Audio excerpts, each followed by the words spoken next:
Hello, good day. This is Roger Defu, Excel and MIS consultant from RAD Software System. In this episode of Excel in the Wild, I am going to illustrate creating pivot tables via Power Query, which is connected to a dataset downloaded from a government site, international organization called Interdevelopmental Bank, Inter-American Developmental Bank, IDB. They deal with macroeconomic issues in Latin America and the Caribbean. The dataset in question is Score Population and Housing Census Indicators of Latin America and the Caribbean, 1960 to 2017. If you're interested in following along, just download, and I will go straight to Excel. You save the file something memorable, it's to relate to. I call mine IDB Monthly Report, July 2026. You can call yours whichever you prefer. The process for getting a Power Query is going Data tab, Get Data. We're going to from file from TX text to CSV. That's the slightly long route. The easier route is just go directly to from text CSV.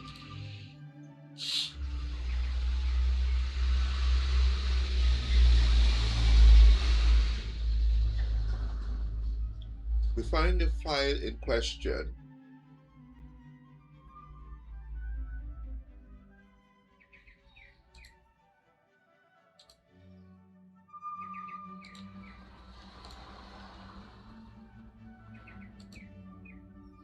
What I need to do is extract it.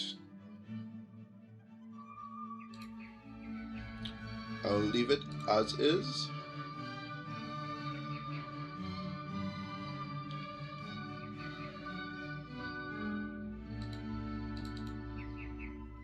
Pull in the information.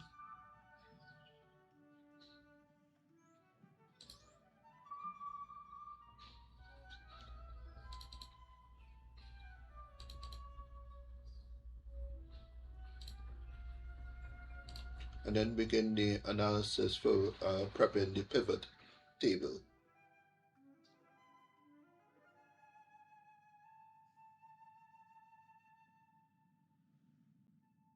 It's best practice to do what I call a sanity check, but make sure everything's like reasonable as expected. Uh, this is geared for Windows environment. If you're using, say, a Mac, you choose the relevant one here. Okay, the delimiter, so what breaks up the text. Most of the time it's a comma, but with this sanity check, you make sure everything's okay. We want to do some calculation, so we'll be doing a transformation. The Power Query IDE opens up. You just hide the query to get a bit more room. When you're doing any branch of data management, this case is data analysis, it's good practice to familiarize yourself with the data set. You can read whatever it's on the IDB site, and if it's not there clear, you can always Google it. Get some AI agent to explain the various headings. ID geo is basically the area measured countrywide. We click load more to be more certain. Okay, just country. ISO, these three characters are the international country identifier. So you see all the relevant countries there. We're interested in an indicator, youth unemployment. My research indicated this is the one that we need to be looking at, so we will be doing a search on that. In a while, I'll show you how to filter it out. The other field that we're interested in is sample size. So then go through the whole population. So they took like what's relevant, a representative sample of the population. Statistics, a standard error, and other metrics. But We just keep this simple, although I'm using real life data. Right, so we'll begin by filtering out anything that begins with a NINIS underscore.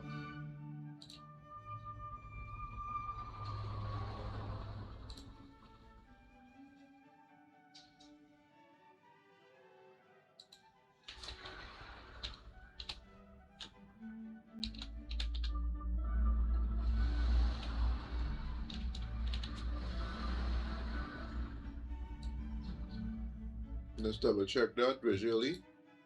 That's okay. Right. We want to do a computation. Right. The value column, it's indicating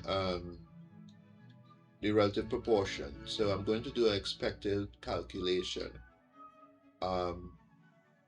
Right. So we will do a computation here under a column called custom column.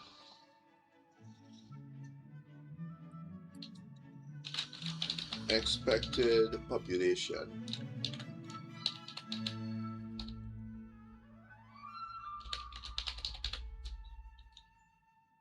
We'll find the field in question.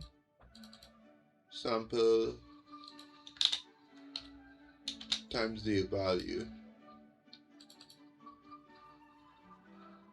Then the green check mark means, as it says here, no syntax errors have been detected.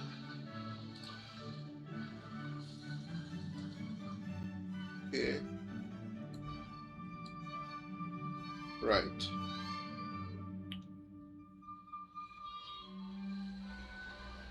We will stick to the columns because we want to give our pivot table an ample amount of fields that we could generate our analysis.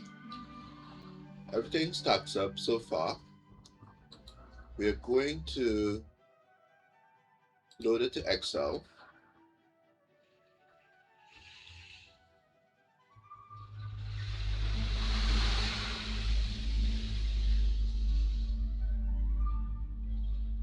Okay. Also, what we want to do, we have two options, but it's usually preferable to isolate all that you need at the data source level, in this case the CSV file that we linked via Power Query. Alternatively, we can run a filter here. We want to identify 3 columns. Let's just open back up the IDE.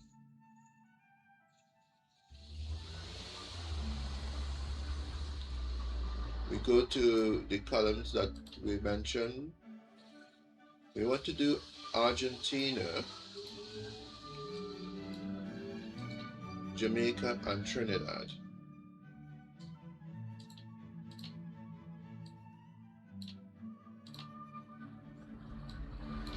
TTO is Trinidad and Tobago.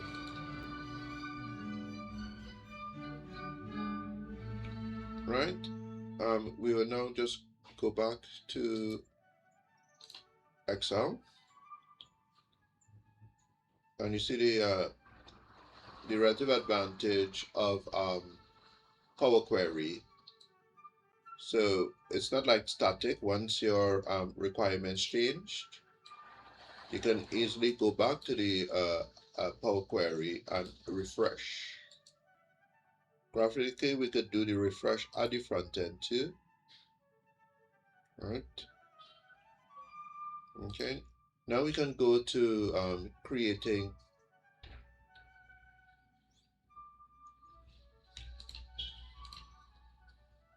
Now we can go to creating a pivot table and a chart. We have a couple of options to do that. We can stick within the table object, go to the ribbon, table design, summarize with pivot table. Alternatively, go to the insert tab of the ribbon and click pivot table here. We will stick to the table design summarize with pivot table. We will do a new sheet because it's best practice to separate your data set from the report level. Okay, if you're not happy with how this configuration is, a pivot table allows you to restructure it. Okay, we will do the countries that we have in interest.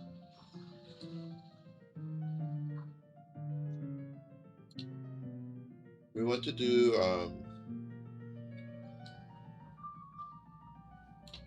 the sex, the population that we computed. Let's move the sex of the participant to rows. And we will look at their educational attainment and ethnicity.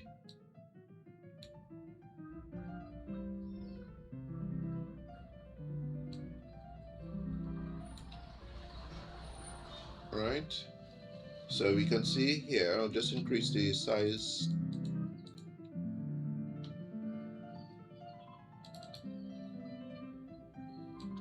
Okay, right. So now what we want to do is format these various figures.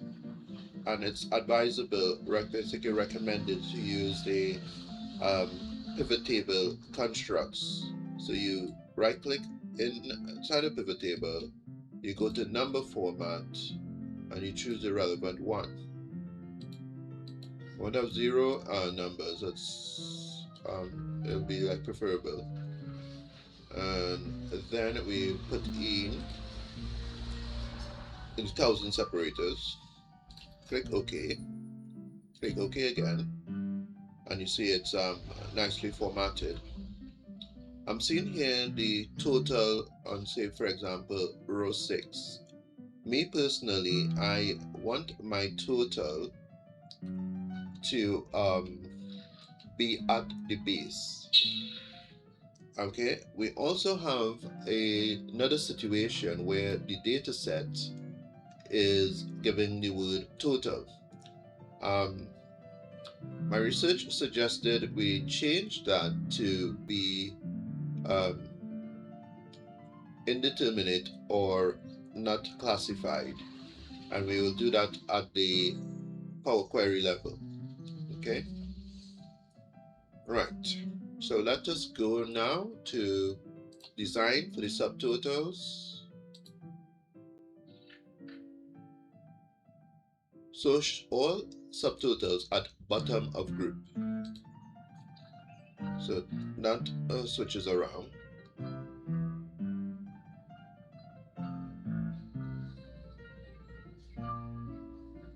And you're seeing here, the analysis shows quite clearly that the total field, it's effectively double counting.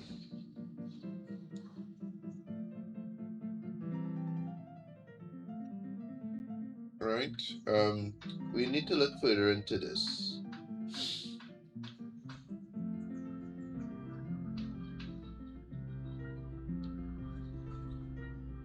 Right? Yeah, we'll stick with our original, my original research, and call it indeterminate. Okay, and we'll leave each subtotal here so that there won't be any confusion. Okay. So what we want to do also is to do another bit of formatting.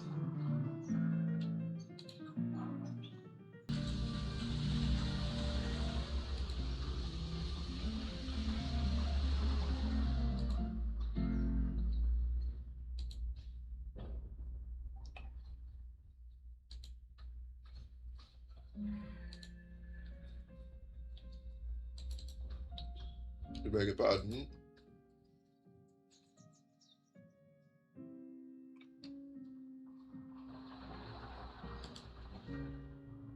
Yeah, we do format cells, looking for the appropriate mechanism. We'll just center it now. Okay. Um, then we will go to what we discussed earlier on with the Power Query.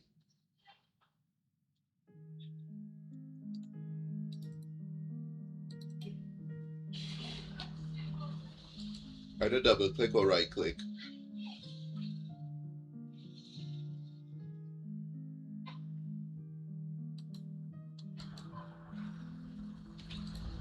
Go edit, open up the Power Query.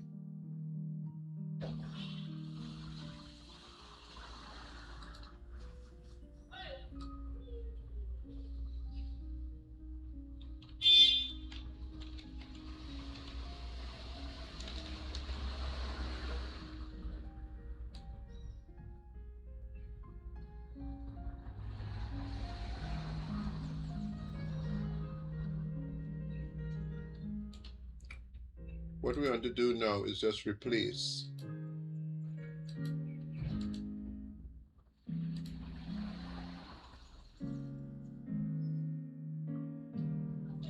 In this case, we replace it in the terminate.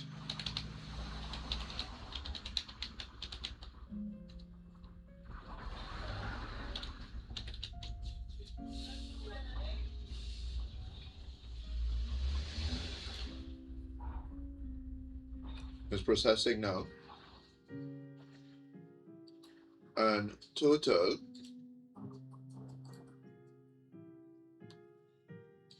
indeterminate education level.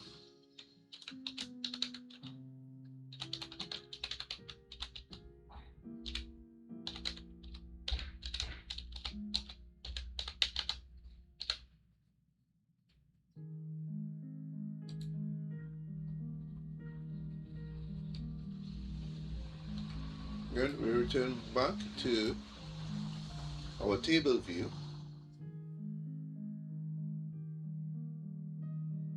It's been refreshed. We go back to our pivot table, refresh the pivot table, okay, and it clears up some of the confusion, okay, right, and visually you can see it's a bit more clearer.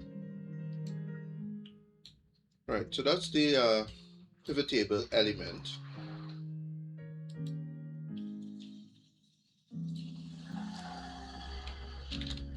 I'm going to call this a summary report. July 2026. We change the color to an advised one where green's the end product, blue is intermediate work, and red it's input data. Okay.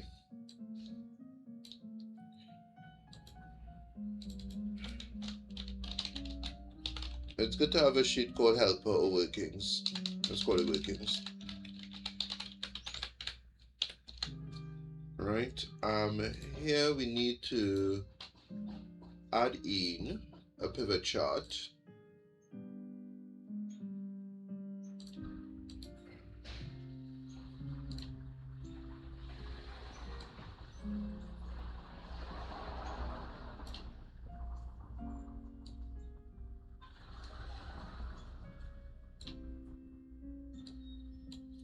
Let's reduce the size of it.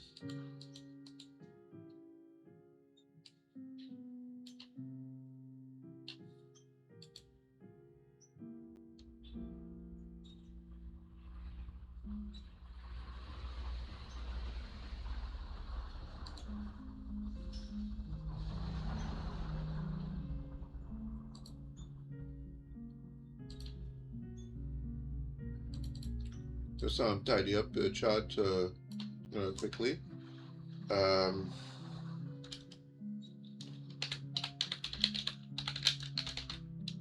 I'll just call it stack bar chart trifecta.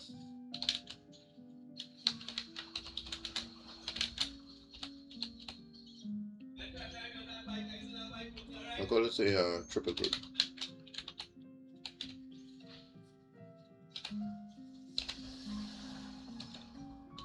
Triple group comparison. Make sure everything's good. Do a quick visual check. Try and for the chart itself, let's just choose a reasonable design.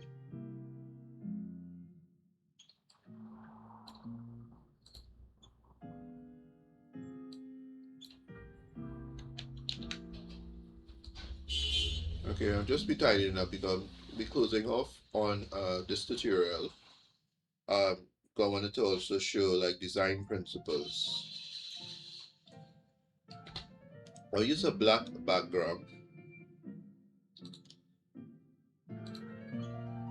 Our pivot table itself, we'll use another standard design.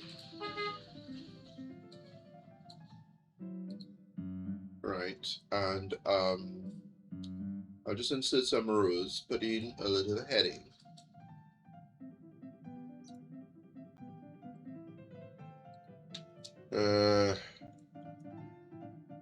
Let's see, management report,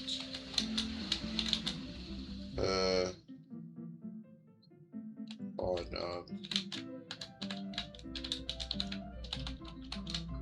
TTO and Argentina.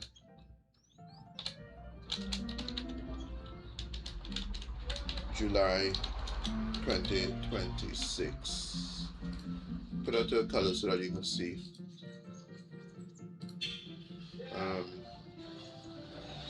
Increase size.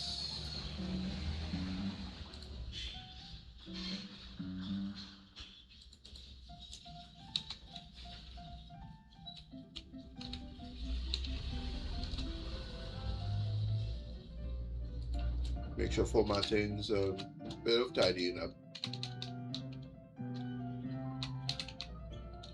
And once you do your sanity check, and it's applicable to all the levels,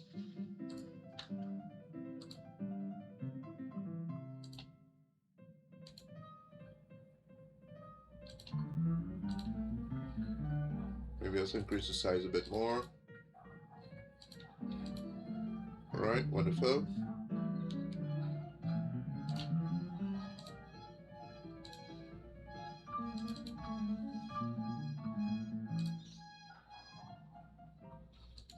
Working with Wicked Red.